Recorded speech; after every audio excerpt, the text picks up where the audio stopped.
After nearly 3 decades covering the Buffalo Bills, this guy knows what he's talking about. Welcome to Sal Speak, the place to be for hard-hitting analysis from Sal Maiorana of the Democrat and Chronicle. Good afternoon and welcome to Sal Speak. I am Sal Maiorana, and I tweeted out 5 minutes before I was going to go on the air that I was flying solo today, but then Jeff DiVeronica came to my rescue, and Jeff's going to sit in for the 25 minutes or so to talk football. It saves my voice. Last week, Jeff, I was doing this, 2 weeks ago, I did it alone. I lost my voice with like 5 minutes to go. Jenny had to run over. Could you hear the cheer from everyone on social media? No. I'm like choking. I couldn't talk, and she had to run over. So this will help my voice, if nothing else. So we're going to talk about the Bills. Obviously, it's Week 17, the first time since 2004 the Bills actually have a game that's relevant on Sunday. Now, the playoff chances are actually kind of similar to what they were back in 2004. The Bills have to win their game, and they need some help around the league. And I'll lay it out for you real quick, Jeff, although you know, but I think everybody knows. And it's a 4:25 start now for the Bills, we'll get to that in a second. The Bills have to beat the Dolphins, and then they either have to have the Ravens somehow lose to the Bengals at home, or have both the Titans and Chargers lose their home games, and that's both got to happen. So, Jeff, the situation is not great. I think many Bills fans thought this was going to be a 4 or 5 win season. To even have a game that means something in Week 17, I think is perhaps something to look forward to and look into the future and feel like the Bills took a step this year. But, man, the chances are not great that they're going to be in the playoffs. Well, I don't think 2 teams losing at home is going to happen, those with the Chargers and whoever. Who else did you say? The Titans. Chargers have to lose to the Raiders, who stink, and the Titans have to lose to the Jaguars. And the issue there is Jacksonville is locked into its playoff spot. Because the Jaguars lost last week. So they can't gain anything. No, it's because they lost on a last-second field goal last week. They have no chance to get the second seed in the first round bye. They're locked into 3. Marone will rest people. Well, he did come out and say that they're playing to win. Now, a lot of coaches say they're playing to win. The matter is going to be, will he have the starting guys in? They'll play to win for about a half. Yeah. Right, so that's going to be tricky. But I thought even before that, and knowing about Jacksonville, I thought the best scenario was somehow Baltimore loses to the Bengals, which everyone believes is going to be Marvin Lewis's last game as coach of Cincinnati. The Bengals pulled off an upset last week, beating Detroit. So obviously these guys showed that they're playing for contracts and they're not cashing in their chips. So, and all that being said, the Bills still have to go to Miami and win against a team that can't. Dolphins are out of it, but still, again, guys are playing for contracts. So that's right. The situation with the Bengals, my fear is that last week, the Bengals played their final home game of the year, and Detroit was in town. Detroit was still alive for a playoff berth. And the Bengals rose up in what we think might be Marvin Lewis's last home game, and they beat Detroit, which had a lot to play for. Right. The concern, Jeff, is that they might have emptied the tank doing that. And now they got to go on the road to play a game that really is meaningless to them, and you wonder if they're going to be able to get up enough to beat a Baltimore team that, would like to make sure at least that they get the 5th seed. So that's going to be a tricky ask. That is. And this time of year, you never know who's playing for what, right? Because the most teams are just lame ducks. So I don't know. I mean, I don't think Baltimore's that good. That's the weird thing. So of course we said that for a while. Everyone's thought that for a while. Well, their schedule has been so lame down the stretch. They've really been, unlike the Bills, who had to play the Patriots twice in December. The Ravens have had a really easy road these last 3 or 4 weeks, and it's very beneficial to them. But go ahead and finish your point. Can the Bills win in Miami? That's the other thing. But here's the question. The timing of these games, they flexed the Bills to 4:25. Right. So when are those other games played? I'm curious about the timing of this. All the games that mean nothing are going to be played at 1 o'clock. Games that have no playoff implications. Okay. All the games where teams are involved have been moved to 4:25. There's no Sunday night game, by the way, which is unusual. They took that away. I guess competitive circumstances there. They want all the games being played at once, so nobody knows exactly what's going on. I was worried that something might happen at 1 that would impact the 4 o'clock games. Okay. They took care of that, which is a smart thing, but the NFL's been doing this for a few years now, and it really does make a lot of sense because, it was a situation where a team at 1 o'clock loses, and now you're just going to rest your starters in the second half because it doesn't matter what you do. This sort of takes that out of the equation. So I like that. I don't like that it's 4:25 and I'm on a serious deadline now. writing the most important story to of hang the out year, on the maybe. beach, though, in Miami. Well, I could. That's extra 3 hours I can go to the ocean and just stare. But it is going to be a good situation for the NFL. Those games should get some pretty good traffic, I would think. And again, no night game, so the season's going to end at about 7:30 on Sunday night. Now, as far as the Bills and Miami, they just saw them 2 weeks ago.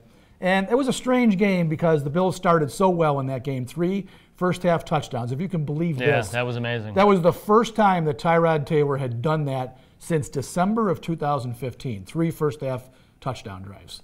I would have thought maybe first time ever. Well, no, he did it against Houston. They blew out Houston that year, and they had a great first half. So they played really well in the first half. They actually played well on defense, too.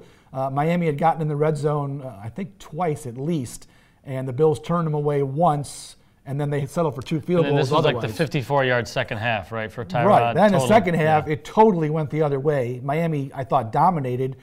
They actually had chances to win the game, and Jay Cutler threw 3 interceptions, and that was it. So the Bills survived a game that I really thought they would win all along, but now it's reversed, Jeff, and Jay Cutler is clearly a different quarterback when it's 75 degrees as opposed to when it's 25 degrees. You saw him in the Monday night game against New England the week before Buffalo. He looked like Jay Cutler from his years in Denver. Yeah. He looked tremendous. Now, the last 2 games, he's played in Buffalo and Kansas City, miserably cold weather. It looked like the last place on earth that he wanted to be was in those games. So he's going back to Miami, good weather, and you know what? He's such a wild card, It could be his last game, That's what I'm saying. He might just be thinking, all right, I'm going to go back into retirement. I don't want to get hurt. Well, but I'm not taking any hits. What I'm going to write, I've written it somewhere. Maybe it's for later in the week. But this is a game I worry about because Cutler might just say, "The hell with it. I'm just going to go out in a blaze of glory and wing it." And they do have weapons in the passing game. If he has a good day, Jarvis Landry, Devontae Parker, Kenny Stills is a pretty good 1-2-3. Yeah. Plus, you throw in the running back Kenyon Drake. They've got some weapons on offense. So I'm a little bit leery. If I'm the Bills, I'd be leery too if Cutler just rearing back and not carrying. The defense has been pretty good the last few weeks. Yeah, obviously, they gave up some yards to the Patriots in the second half last week. Even going back to the Patriots game, the first half of the game in Orchard Park, they held them to field goals. Yes, they played well for the first half. There's a lot of pride. There's a warrior on the side of the ball for the Bills. Could be playing his last game, Kyle Williams. I really respect the way he's handled this the last few weeks. So they're obviously playing for something. So again, you don't know how much fire Miami's going to bring to the table here, but yeah, a Jay Cutler that is just going to wing it because he knows it could be his last game, and there's no, that could be dangerous. Yep, I agree. So not that I think he's afraid to throw into a crowd anyway. No, I know, but I mean, you might get a Cutler who, like you said, he knows this is his last game. Just get out of this thing healthy, or you know what, stick it up somebody's butt and say, you know what, I was a pretty good player. This guy took a lot of grief throughout his career, and much of it was rightly so. But I could see him throwing for 400 yards on Sunday and riding off into the sunset. So the Bills have to be wary. The Bills got to get pass rush. He doesn't look at. My lasting image of that guy is going to be that play earlier this year where he was lined up out wide as a receiver and didn't even move off the line, didn't even try to look like he cared. Unfortunately, that's how I view him. That's why I think it's more possible that he's going to really lay a big egg on Sunday. All right. Well, the Bills would be all for that. Offensively, man, the Bills have been awful lately, just awful. I wrote a story the other day. They've got, in the last 5 games, I don't know if you read it, they've got 15 points in the second half or overtime combined of their last 5 games. And here's the amazing stat. They've somehow won 3 of those games. The only games they lost were to the Patriots. They moved the ball. In the Patriots game. Yeah. I mean, they've moved the ball the last 2 games. They've moved the ball sufficiently, but they haven't finished drives. They're not scoring in the second half. How do you score 15 points in 5 games? I mean, we all knew watching those field goals against 10 quarters plus almost a full overtime period. They've got, and that's the other thing. They've got 1 touchdown in that 15 points. Yeah, that's the problem. And they needed overtime to get that touchdown. That's the problem.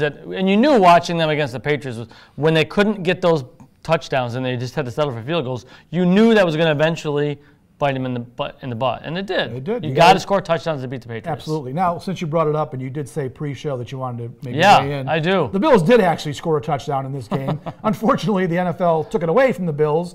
Highway robbery, just utter disgrace.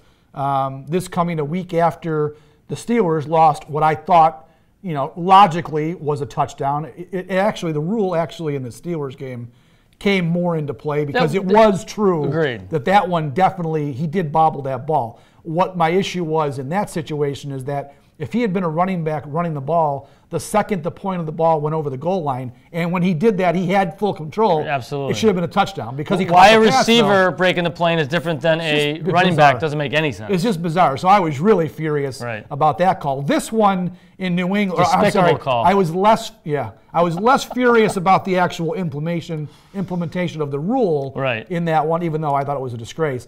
The one for Kelvin Benjamin, though, you can't tell me that he did not have possession of that ball. You just can't. He had both feet down in bounds with the ball in his hands. Then the ball juggled a little bit, but his feet were already in bounds. He never dropped the ball. He kept control going out of bounds. Here's the thing. On the field is called a touchdown, right? Had it been called incomplete on the field, I could see where they said, we don't see enough to overturn it. Exactly. But when, again, and Mr. Pegula addressed this in his interview, and a lot of people have said this, if you have to, replay was supposed to correct the egregious error, right? The obvious error. Now you're analyzing minutia when what the live human saw in the field should matter a little bit more than the minutia. And if you have to watch something 4, 5, 6 times over, it's obvious. It's not clear. It's not a clear enough indication to overturn it. And they overturned it, which is, again, had it been incomplete on the field, then there's no way they should. Different story. It's absolutely a different story. So it's just they got to fix it. It's a joke. It's an absolute joke. They do. It's the worst rule. I can't imagine a worse rule in all of sports than the catch rule because, like I said, nobody knows what a catch really is. The only way you know it's a catch is if the guy catches the ball and runs into the end zone. I tell you what, block charge in basketball has always been considered like the toughest call, right? The way things are going, I think they handle it better in that sport than they're handling catching the football in the NFL right now. I hate it. I think fans are sick of it. I really do. I get a lot of stuff on Twitter about this very subject, like why does the NFL do this? I hate the NFL for this. Replay's killing the sport. It really is. It's hurting the game. I think fans are so... That replay took like 5 minutes the other day to finally come up with the wrong call. Fans don't want to sit there and sitting go with through my brother-in-law and sister-in-law who are Patriots fans, and they're like, that's a touchdown. And I go, well, why are they taking so long? I'm like, why are they taking so long? Oh, and the longer it went, you knew. The longer it went, you knew it was going to get overturned. I'm sitting in the press box. I was sitting next to Rodak, and I said, they're overturning this. And he goes, yep, probably. But you'd think the longer it takes to figure it out, the more you would say, we can't overturn it. Stick with the original call. It's not obvious. Crazy. So. All right, let's take a dip in here, look at the questions real quick. Gregory Paul says, so you're saying there's a chance? Well, yeah, there is a chance. I think 538, I think it changed after I wrote my column the other day. It was 22% when I wrote the column. I think because of the Christmas Day games, a couple percentage points were switched around. Up or lower? Lower, made it lower. But either way, their chances are about, I like to look at it as 1 in 4. There's 4 games involved, right? They've got, well, actually, it should be, they have to win their game, and then 3 other games have to potentially go their way. 20% sounds fine to me. It's not great. But we said at the top of the show, I think if it was just Bills have to win, Ravens have to lose, I think the percentage would go way up. Don't you think? I think that's a better situation. Yes. Because the other situation, I think, is not going to happen. I don't think those are going to happen at all. No. There's 2 scenarios. The Ravens have to lose. Mm-hmm. I mean, the Bills have to win. That's a given, right? The Ravens have to lose. I think is a lot more likely to happen than those other 2 things happening. And that's all I'm really paying attention to. I'm going to look at those 2 games, the Ravens game and the Bills game. I just have no faith that both of those teams are going to lose their home games. The Chargers have been. I mean, they've been playing pretty good down the stretch. Yeah, they had that hiccup. They could have taken care of business had they beat Kansas City a couple weeks ago. Yeah. They would have been in the driver's seat. KC would have come down into the wild card chase, and I don't know. I haven't figured out what the permutations would have been if KC was in this race, but it still wouldn't have been good. It still would not have been a good situation. Has Coach McDermott been taking a little bit at all this week? The fact that one game against the Chargers, not to say that if Tyrod starts, they win. The Peterman game. Tons of people, Jeff, are pointing to that game. I continue to say it's complete they would have lost tomfoolery. Anyway? They were not going to beat the Chargers regardless of who was playing quarterback that day. The defense gave up 54 points in that game. Now, yes, some of those were directly attributable to Peterman's interceptions. In fact, one was returned for a touchdown. Tyrod had a fumble returned for a touchdown. So I get it. The offense gave him some points, and they set him up for some points. The Bills weren't going to win that game. Right. I said this week. The Bengals game, right? The Bengals game. Yeah. And you know what? I just changed my tune on that because I had been pointing to all along the Jets loss. They were 5-2, and if they had won that game, Thursday night game, they get to 6-2 at the halfway point. They get 10 days off for their next game, and I was thinking that's the loss we're all going to look back on. Right. You know what? This is how I'm rationalizing this. That game was a division road game on a Thursday night. That's going to happen in the NFL, no matter who's playing. And I take the Atlanta game, which by all accounts was a shocker, even now that the Falcons are in the race still. That one's a game they probably shouldn't have won. And they were in the Carolina game too. And the Jets game offsets the Carolina game.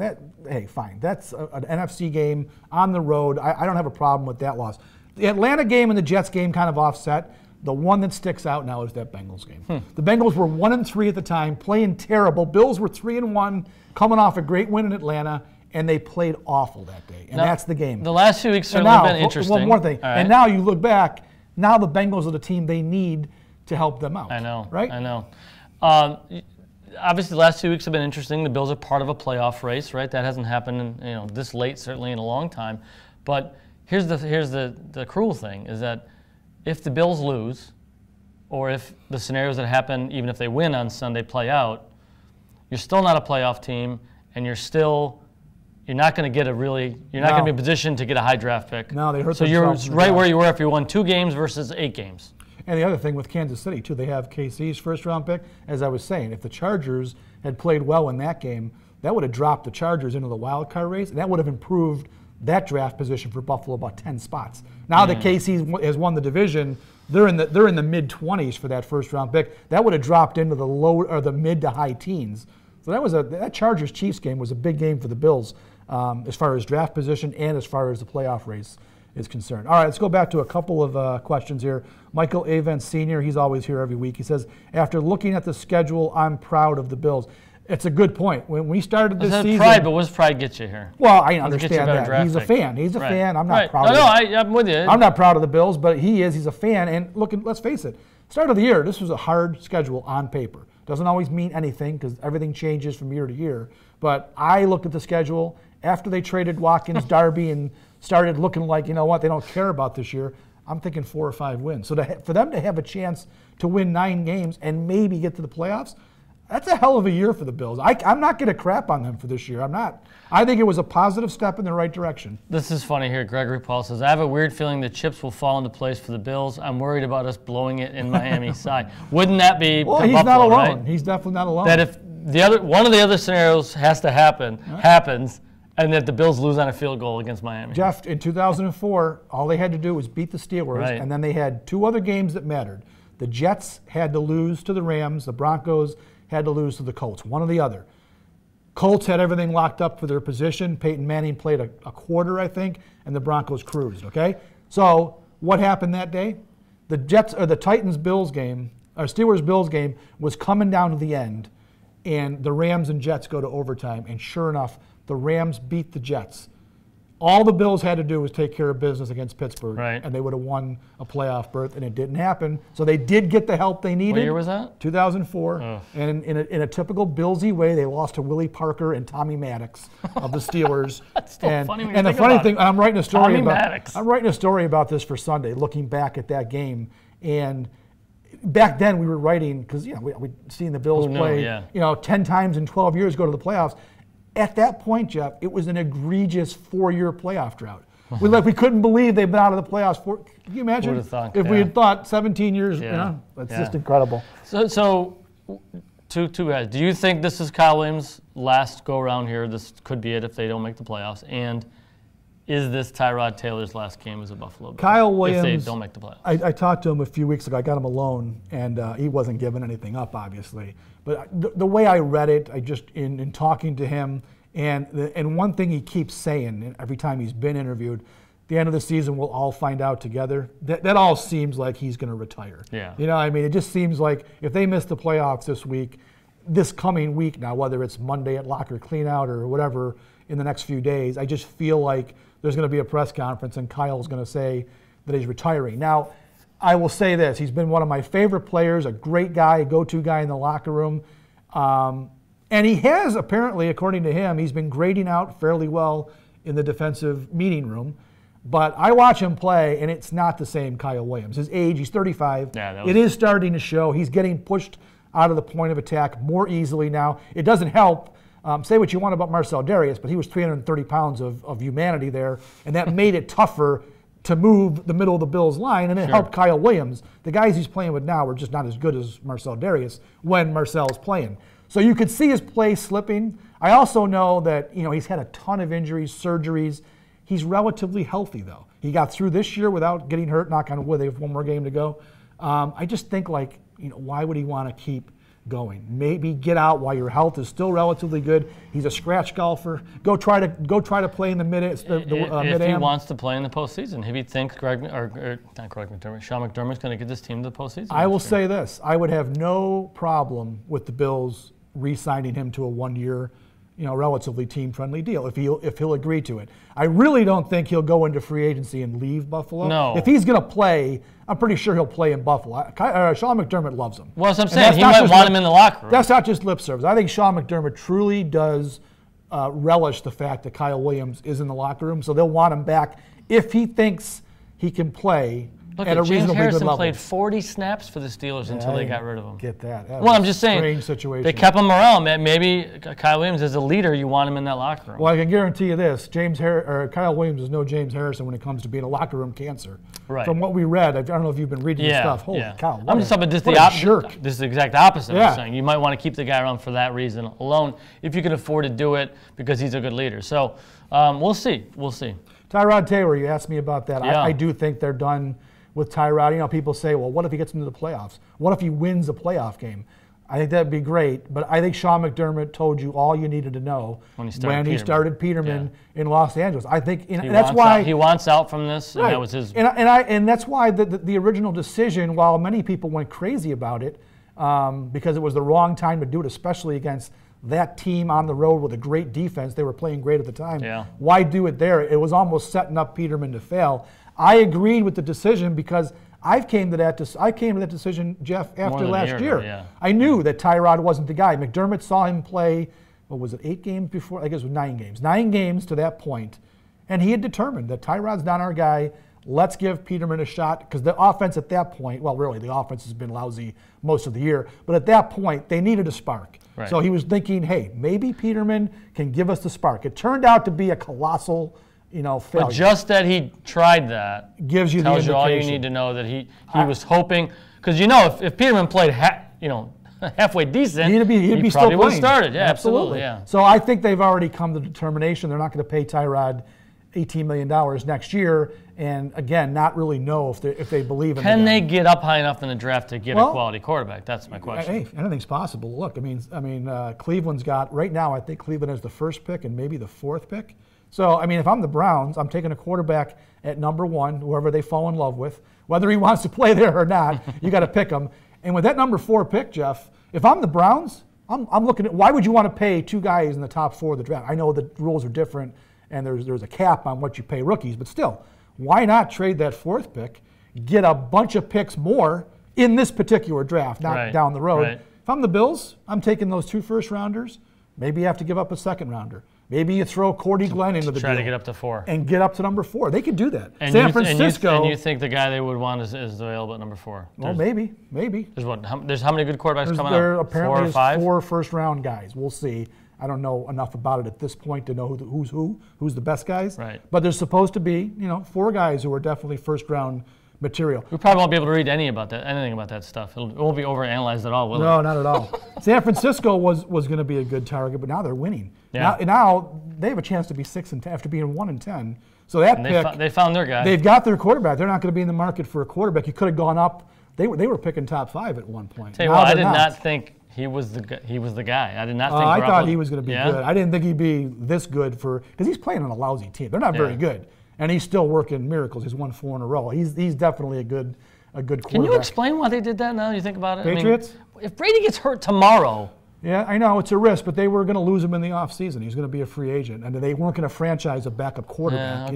They got a deal, and the other thing too was Belichick knew he had to get him out of the AFC. He knows that this kid's going to be a really good player. He wasn't going to trade him A in the division and B in the conference. San Fran came up with a reasonable deal. Get him out. You see him once every 4 years. He can't haunt you. Yeah. I think it was a smart play by the Patriots. But you're right. Brady has to make sure he stays healthy. Brady wants to play 3 or 4 years. You weren't going to need Garoppolo, most likely. True. The guy's missed one season. That's it. I can't even remember him being hurt. He's going to get hit. Yeah, he's going to get hit. And go so down, yeah, I think the 49ers and the Patriots both worked a pretty good deal for Garoppolo. All right, not many more questions. Anyone late to the party down here? No, not really. So I think we'll close off on the questions. So we'll wrap it up here, Jeff. I think the Bills are going to win. I do. I think that Miami. They got officially knocked out last week. They had no chance really, but they're officially done. I just don't think How'd the they Dolphins. Play last week? Miami. They lost to Kansas City by 2 touchdowns. They didn't play very well. Right. So they're officially out of it. I don't think they're going to come with a whole lot of effort. That place is going to be probably half empty on New Year's Eve day. There's not going to be many people there. So I think the Bills should win the game. I think the Bills are the better team as long as they don't do anything stupid, turnovers and whatever else, and fall prey to Cutler's last stand or whatever. I think the Bills win. The issue is going to be, can the Bengals somehow pull a miracle? I'll tell you what, as we said at the top of the show, I'm not ruling that out. I think the Bengals have played a little bit better lately. They had a horrible horrible start, and then they played a little bit better, and then they went like a month and a half just awful. Yeah, I think they have as much talent as the Ravens. I do too. Yeah. I don't think Joe Flacco's all that good. They got a good defense, Baltimore, and that could be the difference in the game. But I think the Bengals do represent the best hope, and it could happen. I'm just not counting on it. Yeah, because I don't see any way the Chargers lose to the Raiders at home. No, they should. So other scenario to me is irrelevant. The other thing with that's not really a home game for the Chargers. That will definitely be a road game.